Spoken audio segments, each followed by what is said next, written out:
Welcome to our CRPM podcast. In this episode, we will be talking about circular economy and just transition. And recording of this podcast is part of the CRPM conference that we are celebrating today. I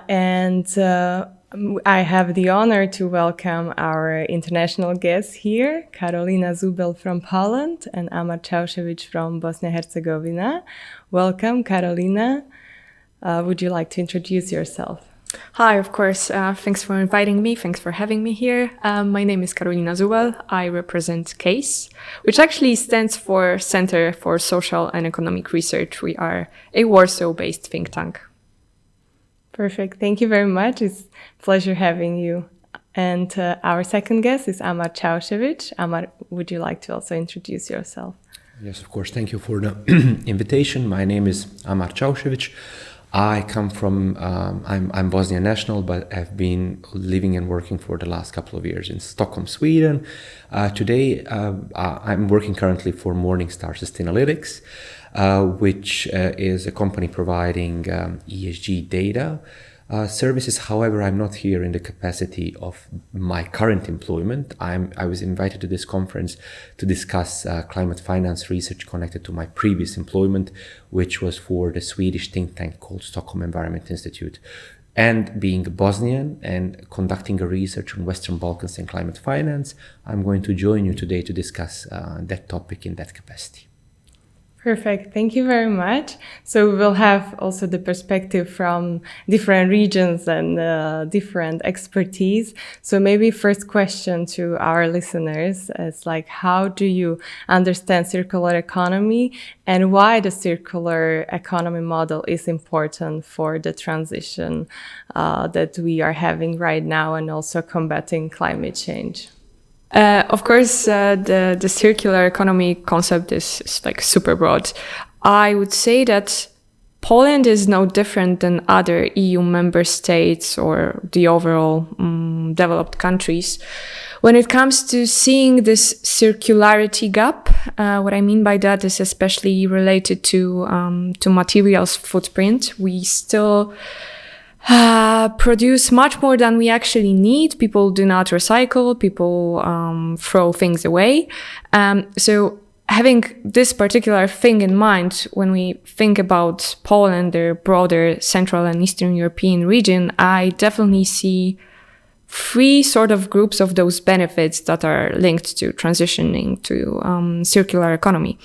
Of course, environmental ones. This is a very broad group, I would say, but surely the biggest advantage here is related to the fact that we will be producing in a way which is smarter, basically using materials that we can recycle, using less materials, so the footprint will be less and less visible for us. But also in terms of the whole life of each and every produce that we use. Of course, the change will be very much visible here. As for the economic aspects, so the second group here, I would say that this will be crucial for the coal regions. As you know, Poland, Czechia, are doing their best to phase out coal. And in terms of just transition, when you actually think about responsible production, but also responsible consumption, perhaps this is something that will boost those green jobs for those regions that are very much in need of those, instead of, working in the coal and mining sectors.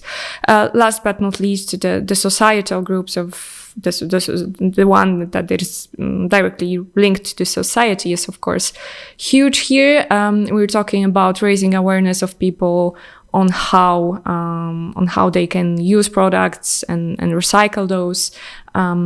So I see a lot of potential here also when it comes to advocating, educating people, which is once again very crucial for the CEE when we also try to link the circular economy with the just transition of especially coal regions. Mm-hmm.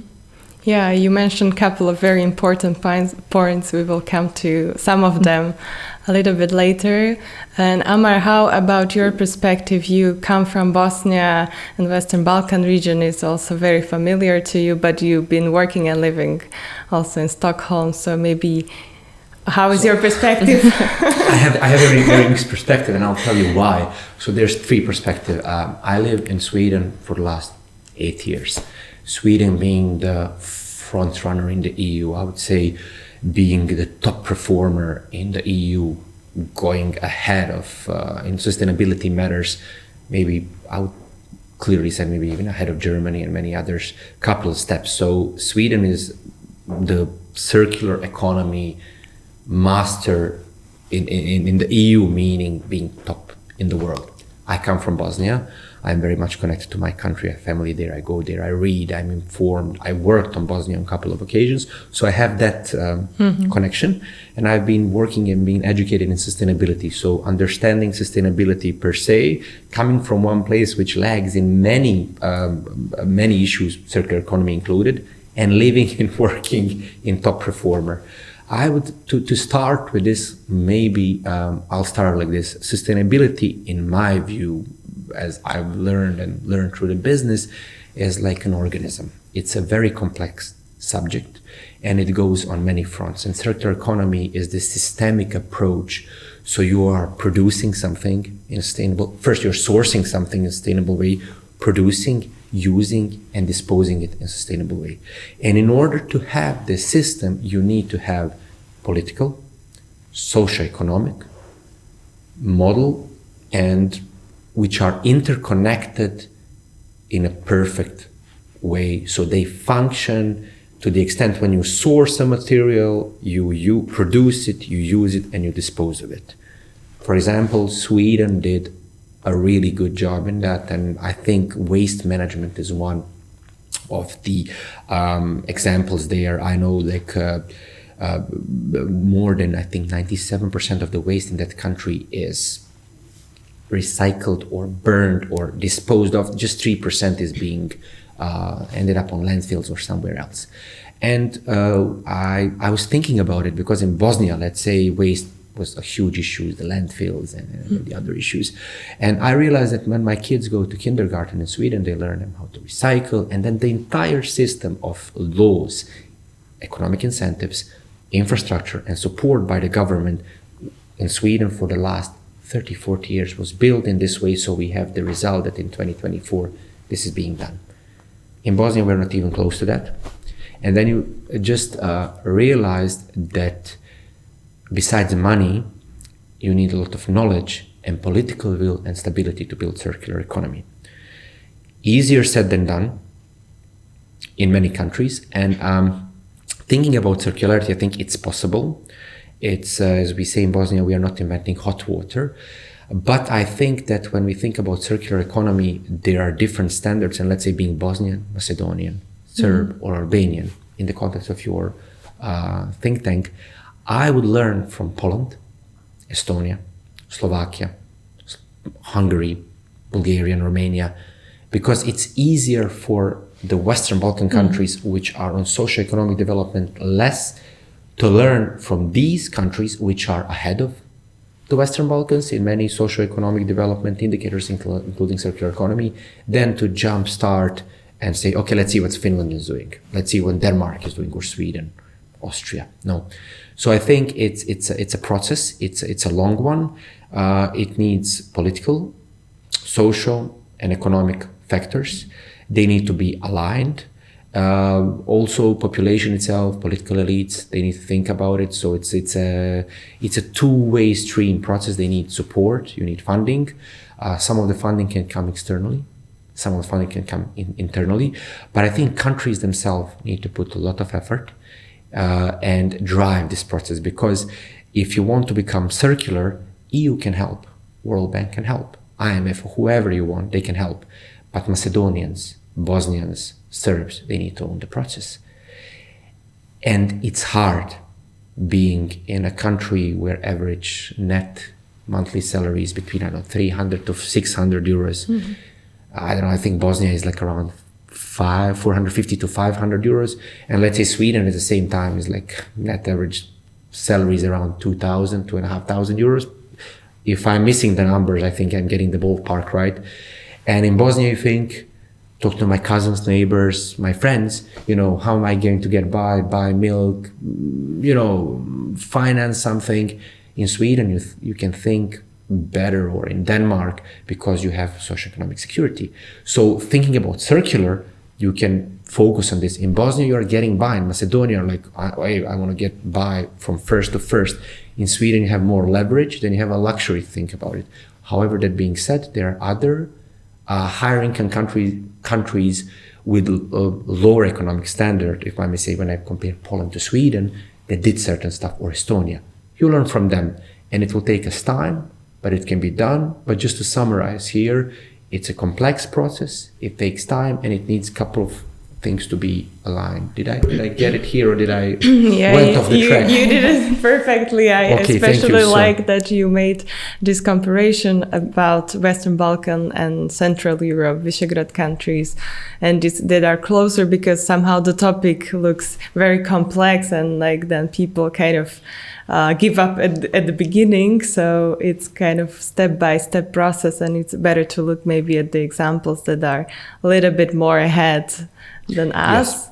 And learn from them. Yes. And also, let me just add one more comment. When I worked on Bosnia, it's called BIH-ESAP, that was a Bosnia-Herzegovina environmental strategy project. Sorry if I missed a word, but yeah, 2030. Also, you can learn from countries in Africa and South America, or even parts of Asia, which are not Japan or South Korea. And we were organizing different workshops, and Bosnian participants didn't like it, because they didn't like when you introduced them, I don't know, Nigerian experience or Ethiopian experience. I don't know why is this, we can maybe guess, but it's maybe not the part of this podcast. But also there are countries in other parts of the world which are developing and which are maybe less developed than Western Balkan countries, but they did an amazing job on how to integrate just transition, or how to develop blended finance mechanisms to fund projects. You can also learn from them. So besides Europe, there are parts of the world you can really, in emerging markets, you can get great experiences. And I think if you expose the Western Balkan countries to these, you can, take some of the experiences and remodel them to your own context. I'm going to stop here. Perfect. Thank you so much. Maybe back to Carolina. You mentioned also this switch in the attitude and awareness. You've been part also on some of the projects that work with more of the local level communities. Maybe can you share the experience and the successes that you had with working with such projects? I must say I'm really glad that you've mentioned this bottom-up approach and local communities, because in fact, I do believe that in Poland, besides the regulations, legislation that is finally there when it comes to circular economy and all the things that are stemming from the EU Green Deal also, those most inspiring stories actually happen in the local urban context. So even though the Polish cities, especially Warsaw, are not pioneers in any of those, smart city index contests, I would say that they're rather far away from the first 10 or first 20, even in the EU. There's a lot of things happening even in small Polish cities, and what I mean by that is the fact that those crazy stories about sharing cars and bikes are already there for like a decade or so, and we are finally focusing on the well-being in a broader sense. So we're really taking care of the green environment. We're really taking care finally of the quality of air, which was of course a huge topic in Poland for the last decade or so, because the air quality is not the best, as you may imagine, and all those projects that are trying to decarbonize one city and then another are very much involving local stakeholders. I actually had a chance to work on a project called Green Heat, which was essentially about changing the gas heating boilers in one of the cities close to Warsaw. And I was astonished and really surprised by the number of people from the local community that were very keen on taking part in our workshops, suggesting things, trying to pilot some good solutions together with us. And this is just an example of a city close to Warsaw, which is not a capital, not a huge city known as such. So this actually provides a very good example, I guess, for the Western Balkans, for other regions. But that there's a long list of such case studies that could be actually effective. The other project I have in mind, which can be an inspiration, I guess, is about building the aquaponic farm in the city. It was actually in the city of Wrocław. So once again, we're talking about a bigger municipality, a metropole maybe even, where we basically created and built the farm where you can produce both plants and some fish as well. But what was very innovative about this was the fact that we also used the rainwater. So you are using the resources you have, everything is circular, and it happens in Wrocław, which is also one of the just transition regions that we are really taking care of at the moment. So all those stories show me that, first of all, technology, of course, is very important. Oftentimes it's very capital intensive, so you need to keep that in mind. But it won't be a successful story without the local stakeholders, without their acceptance, without their participation, co-creation, co-development. So perhaps if you ask me about lessons learned that could be then transferred to other regions, I would say that cities should network as much as they can, because lessons learned can be shared. It doesn't mean that every idea will work best in every scenario, but if you have already some background, it very much builds the success of a project in another location. And as long as you keep this resilience goal in mind, I guess it's a very good way to start. Mm-hmm. I love that cities should network. I think there's so many platforms on that already. Mm-hmm. Like we just basically need to use them better. Yeah, smarter way, and especially like Amar also shared, maybe like be open to different, like the inspiration can come from any country. We are maybe a little bit stuck in this old thinking that some countries are more ahead than others, but in some ways the community level is working much better in some of the countries. Yeah, you wouldn't.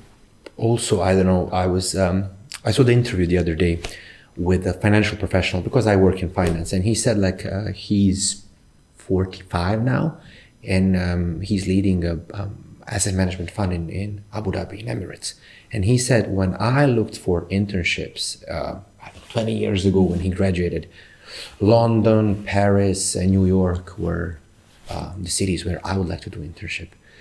My candidates today, or people who are graduating from across the world today, are looking at Emirates, Saudi Arabia, and Singapore. So you see how the world, so it's maybe, as I understood him and according to him, working in Abu Dhabi today when it comes to, let's say, finance, would be more attractive for many top graduates than, let's say, Berlin, which was like 20 years ago. So you see how the world changed or keep changing, and we can learn from each other. And what's also good when you work on a local